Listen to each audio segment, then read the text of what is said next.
నువ్వు ఏదైనా మంచి పని చేయి, అది రాబోయే తరాలకు ఉపయోగపడాలి. నువ్వేం ఎక్కువ కాలం ఉండవు ఇక్కడ. నువ్వు కూడా బ్లాక్ అండ్ వైట్ ఫోటో అయిపోతావు కొన్నాళ్ళకి. కొన్ని సంవత్సరాలు రాబోతున్నాయి, ముందటి సంవత్సరాలు. ఆ సంవత్సరాల్లో నీ పేరు వినపడదు. రాబోయే కొన్ని సంవత్సరాల్లో నీ ఫోటో కనబడదు, నీ శరీరం కనబడదు. మట్టికి వెళ్ళిపోతావు, అప్పటికి మట్టిలో కలిసిపోయి ఉంటావు. ఇది పచ్చి నిజం. నేను సేవలోకి వచ్చి 15 సంవత్సరాలు అవుతుంది.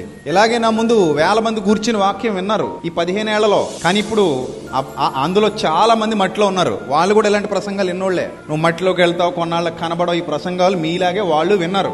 ఇప్పుడు వాళ్ళు ఇక్కడ లేరు, మనమే సమాజ్ చేసి వచ్చాం. మట్టిలో ఉన్నారు వాళ్ళు. అలాగే ఏదో ఒక రోజు మీరు కూడా మట్టిలోకి వెళ్తారు. నేను కూడా వెళ్తాను ఈ ప్రసంగాలు చేసేవాడిని. అది ఎప్పుడో నాకు తెలీదు, బట్ ఒక రోజు మాత్రం ఆ రోజు వస్తుంది. నేను వెళ్ళటానికి ముందు ఏదైనా మంచి చేసిపోవాలి, కానీ చెడిపేసిపోతే ఎలాగా, పాడు చేసిపోతే ఎలాగా, నాశనం చేసిపోతే ఎలాగా? ఒక చెట్టు నాటడానికి, ఒక చెట్టు నరకడానికి ఉన్నంత వ్యత్యాసం ఉంది దీనికి. ఒక చెట్టు నాటితే అది బతికినంత కాలం కొంతమందికి నీడనిస్తుంది, కొంతమందికి ఫలాలనిస్తుంది. నాటానన్న సంతృప్తితో నేను చచ్చిపోతాను. నేను చచ్చిపోయాక దాన్ని ఎవడు తింటాడో, ఎవడు ఆ నీడను కూర్చుంటాడో నాకు తెలియదు, నాకు అనవసరం. కానీ అది నాటానన్న సంతృప్తి నా హృదయంలో ఉండిపోద్ది. అదే ఒక చెట్టు నరికేసి వెళ్ళిపోతే అదంతా ఎండిపోద్ది. అక్కడ ఎండ మాత్రమే ఉంటుంది. అది ఎవరికి నీడనివ్వదు, ఎవరికి ఫలాన్నివ్వదు. నరికేసానన్న అపరాధ భావనతో పోతాను నేను. అందుకే నువ్వు పోయేటప్పుడు మంచి చేసిపో, చెడు చేసిపోకు.